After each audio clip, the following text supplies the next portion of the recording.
नमस्कार, मैं हूं आपके साथ मयंक। आज 7 तारीख है। मैं आपको बताऊंगा कैसे पिछले 48 घंटे के अंदर ईरान की सेना ने अली खामेनेई साहब के फॉर्मूले पर चलते हुए, अली खामेनेई साहब की नीति पर चलते हुए अमेरिका को हॉर्मुज से खदेड़ दिया है। इसके लिए सही शब्द का इस्तेमाल खदेड़ना ही हो सकता है। मैं आपको बताऊंगा कैसे ईरान की सेना, देखिए हालात ये थे कि ईरान जो है एक के सामने दो ऑप्शन थे। एक ऑप्शन ये था कि बातचीत के जरिए हालात को नियंत्रण में करने की कोशिश की जाए, और दूसरा रास्ता ये था कि करारा जवाब दिया जाए, दुश्मन के हर कदम का एक कदम आगे बढ़ के जवाब दिया जाए। ये वो रास्ता जो अली खामेनेई साहब ने दिखाया था, उसी पर ईरान की सेना आगे बढ़ी और 48 घंटे में घुटनों पे है अमेरिकी की फोर्सेस हॉर्मुज में। ये कैसे हुआ, इसकी हम चर्चा करेंगे, लेकिन पहले एक बड़ी खबर आ रही है। बड़ी खबर हॉर्मुज से ही है। पिछले 24 घंटे के अंदर ईरान के 3 आइलैंड्स में, केशम आइलैंड पे खास तौर पर, केशम आइलैंड में, खार्ग आइलैंड में, अबू मूसा आइलैंड के आसपास कई सारे ड्रोन्स देखे गए हैं। ड्रोन एक्टिविटी हुई है जिसको ईरान ने अपने डिफेंस सिस्टम से मार गिराया है। देखिए, ये बड़ी खबर है। ईरान के जो आइलैंड्स हैं, उनके आसपास जो द्वीप हैं, उनके आसपास अचानक कई ड्रोन्स देखे जाते हैं चंद घंटों के अंदर, और ईरान ने अपने डिफेंस सिस्टम को एक्टिवेट किया। ईरान के पास कोई रास्ता नहीं था, उसे हिट करके उन्होंने ये ड्रोन्स मार गिराए। धमाकों की आवाज़ भी आई, ये और इलाके में सनसनी भी थी काफ़ी, लेकिन फिर ईरान की तरफ से बात साफ की गई कि ये ड्रोन सस्पिशियस ड्रोन्स थे जिसको हमने मार गिराए। अब देखिए, ये घटना क्यों महत्वपूर्ण है, ये ड्रोन्स यहाँ क्यों आए थे।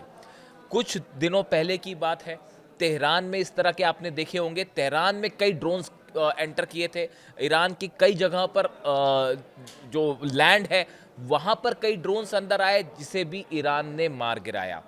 बताया ये जा रहा है कि ईरान के डिफेंस सिस्टम्स कहाँ लगे हैं, डिफेंस मिसाइल्स कौन सी हैं ईरान की, ये पता लगाने के लिए तेहरान में ड्रोन्स घुसे थे। और इस बार जो द्वीपों में ड्रोन्स की एंट्री हुई है, ये पता लगाना चाह रहे थे दुश्मन कि ये जो आइलैंड्स हैं, Qeshm island, Kharg island, Abu Musa island, क्या इन सब आइलैंड्स पर ईरान ने अपना डिफेंस सिस्टम लगा रखा है।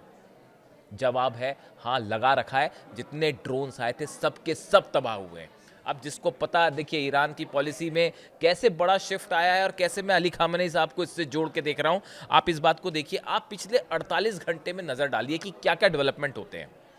पिछले 3 दिन पकड़ लीजिए, खबरें ये आती हैं कि जो प्रस्ताव ईरान ने भेजा था, अभी की बात नहीं कर रहा हूं मैं, 3 दिन पहले की बात कर रहा हूं, ईरान की तरफ से जो प्रस्ताव आया उसको डोनाल्ड ट्रंप ने मना कर दिया, मानने से अस्वीकार कर दिया, और ये कह दिया कि अब जो है वो हॉर्मुज में हम अपना ऑपरेशन चलाएंगे और हम एस्कॉर्ट करके जहाज़ों को बाहर निकालेंगे।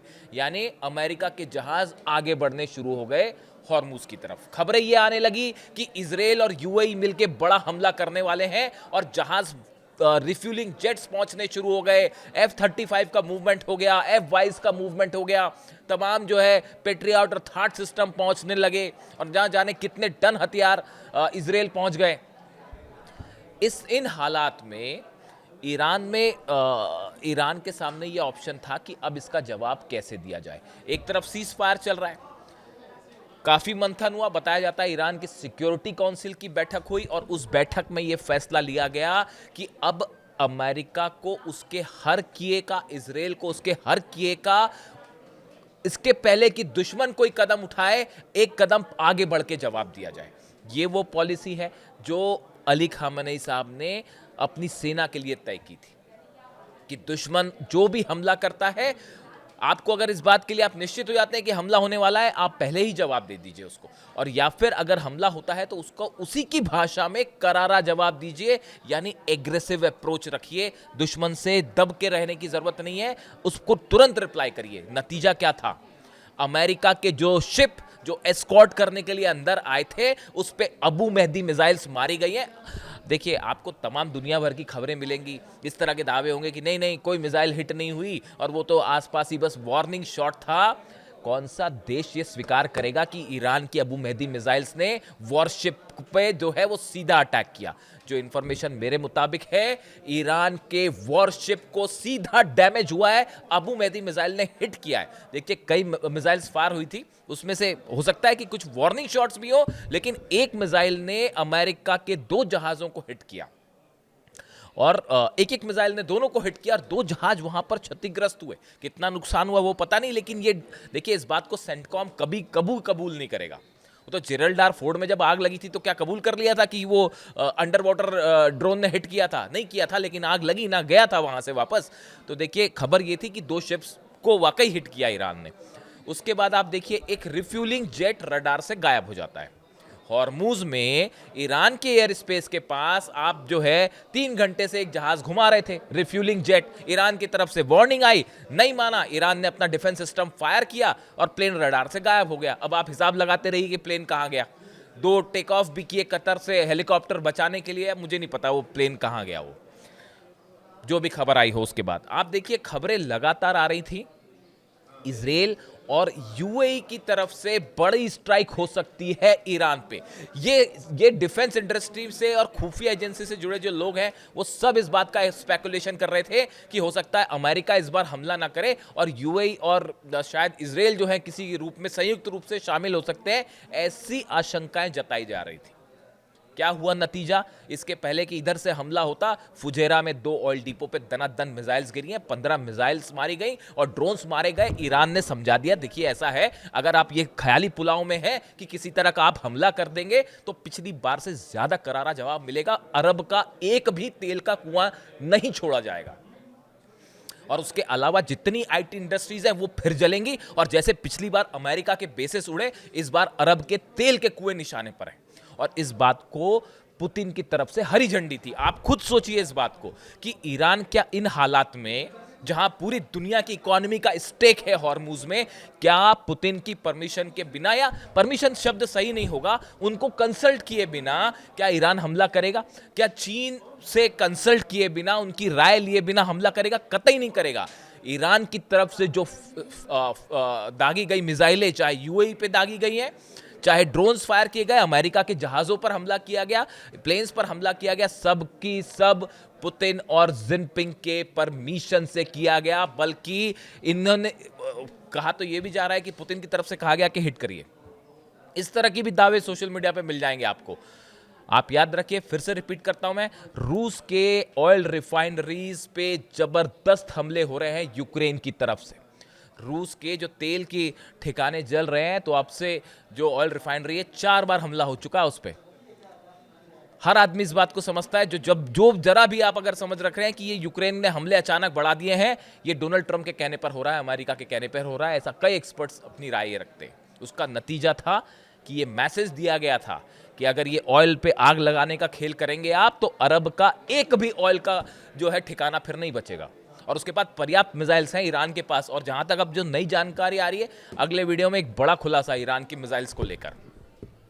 ये जितना नुकसान की बात थी, अब खबरें ये हैं कि ईरान का मिसाइल स्टॉक तो तेजी से, कहां तो अमेरिका उसको रोकने की बात कर रहा था, तेजी के साथ मिसाइल बनाने का काम दुगनी गति से आगे हो गया। ठीक वैसे ही जैसे जब 12 दिन की जंग हुई थी, जंग खत्म हुई थी, उसी दिन अली खामेनी साहब का आदेश था, फिर से जुट जाइए, फिर हमला होगा। मैं आपको फिर बताता हूं। आज कल मार्को रूबियो ने ऐलान किया कि भाई जो हमारा ऑपरेशन था ईरान के साथ, हम रोक देते हैं। मार्को रूबियो के, अमेरिका के विदेश मंत्री के इस ऐलान के बाद कि हम अपना ऑपरेशन फिलहाल रोक रहे हैं, कल से ही ईरान अगली जंग की तैयारी में जुट चुका है। बिल्कुल वही आदेश का पालन हो रहा है जो अली खामेनी साहब कह के गए थे। इसीलिए मैं कहता हूं, आज भी ईरान के सुप्रीम लीडर अली खामेनी साहब ही हैं और उन्होंने जो अपनी चीजें तय की थी, ईरान की सेना उसी रास्ते पर आगे बढ़ रही है, उसी पॉलिसी पे आगे बढ़ रही है। और चाहे 40 दिन की जंग हो जाए, चाहे 400 दिन की जंग हो जाए, आप देखिए पूरे बेस तबाह। कितना नुकसान हुआ अमेरिका का इस जंग में, देखिए पूरी साख खत्म हो गई अमेरिका की। एक महाशक्ति होने का जो बबल था, गुब्बारा था, वो फोड़ दिया ईरान ने। जितनी गलत फहमियां थी वो सब की सब दूर हो गई। आज हकीकत यह है कि दुनिया का सुपर पावर ना हॉर्मूज में कुछ कर पाया, ना तेहरान के अंदर कुछ कर पाया, ना सत्ता परिवर्तन हो पाया, ना सेना को हरा पाया, तो आप कर क्या पाए? बच्चों को 168 बच्चियों की जान ले पाए आप, और अली खामेनी साहब की, इसके अलावा आप क्या कर पाए? और अली खामेनी साहब की शहादत जो है वो एक ऐसी, उसने एक, क्या कहा जाए, वो एक ऐसा उनका बलिदान था जो ईरान को, जिसने हमेशा के लिए प्रेरित कर दिया है कि 1 इंच भी नहीं झुकना है। आप तेहरान से तस्वीरें देखिए, क्या जो तस्वीरें आती हैं इंकलाब स्क्वायर पर, रोज रात को हजारों की संख्या में ईरान की बहनें और बेटियां जमा होती हैं और वो अपनी सेना से अपील करती हैं, युवा जमा होते अपनी सेना से अपील करते हैं कि करारा जवाब दीजिए, 1 इंच भी दबने की जरूरत नहीं है, झुकने की जरूरत नहीं है। यानी वो जो एक ऑप्शन था वो खत्म ही हो चुका है। देखिए ये बहुत बड़ा झटका है अमेरिका की विदेश नीति को। पूरे दुनिया के सामने आप एक्सपोज हुए हैं कि आप न सिर्फ विदेश नीति के स्तर पर, आज देखिए पूरी दुनिया, पूरा अरब देश जो ये मान के चलते थे कि अमेरिका हमारी रक्षा करेगा, आज कोई देश इस बात पर विश्वास नहीं करेगा कि अमेरिका जो है अरब की रक्षा के लिए आएगा। हर देश अपने संसाधन जुटाने में जुट गया है। तो तुर्की भी आईसीबीएम बना के बैठा है कि भाई कब क्या हो जाए क्या पता। यानी अमेरिका की जो साख थी, विश्वास थी, उस पर भट्टा लग गया।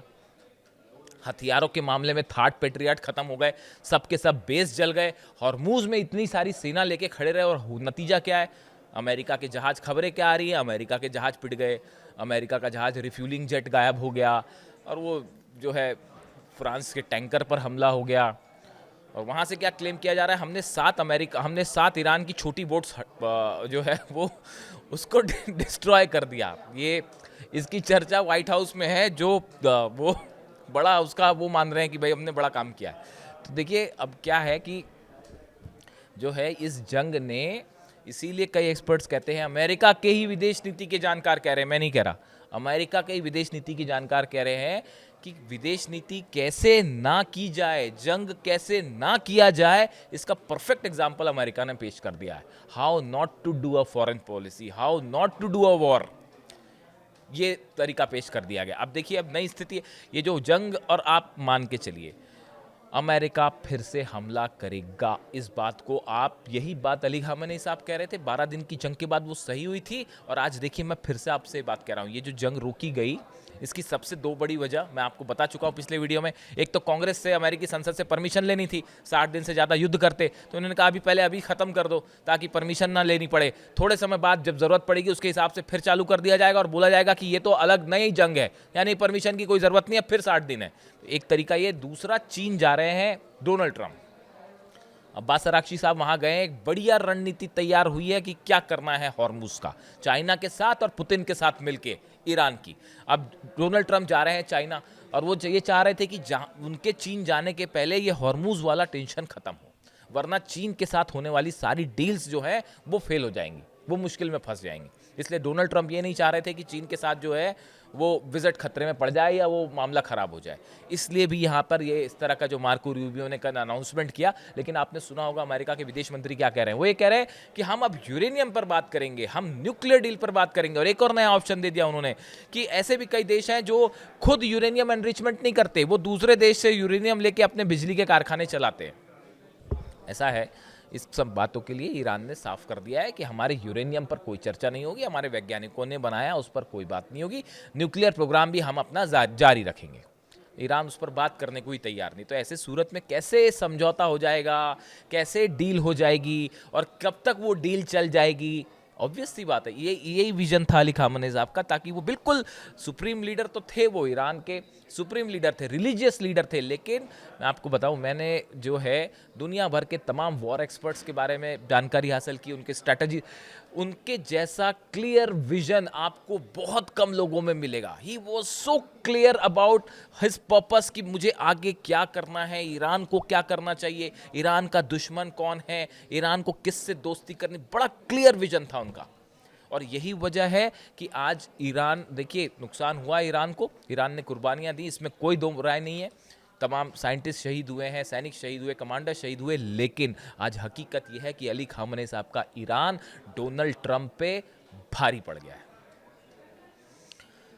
अब देखिए नए जो डेवलपमेंट है उसके हिसाब से इस बात पर नज़र रखनी होगी कि चीन के साथ क्या बात हुई है ईरान की, डोनाल्ड ट्रंप का अगला कदम क्या होगा, और क्या जो ब्लॉकेड है, जो वॉरशिप्स हैं वो अभी भी मौजूद हैं। इसके अलावा देखिए एक बड़ी खबर ये भी है, कल कई जगह चर्चा थी अमेरिका के अखबारों में कि अमेरिका इजराइल के साथ मिलकर एक बड़े जंग की तैयारी में जुटा हुआ है। भले ये दावे होते रहें कि वॉर ख़त्म हो गया है और जो है वो अब हम टॉक्स करेंगे, लेकिन हकीकत ये है बड़े जंग की तैयारी में जुटा हुआ है अमेरिका और इजराइल। और देखिए ये जंग ख़त्म हो जाए तो इजराइल का तो मकसद ही शायद फेल हो जाए, इसलिए अभी नेतन्याहू चुप हैं। लेकिन ये शांति बड़ी ऊपरी दिखाई दे रही है, ज़मीन के अंदर असली में आग अभी वैसे ही जल रही है और इंतज़ार हो रहा है सही मौके का। जो भी अपडेट होगा आप तक पहुंचाऊंगा। वीडियो कैसा लगा ज़रूर बताइए कमेंट करके। Thank you so much.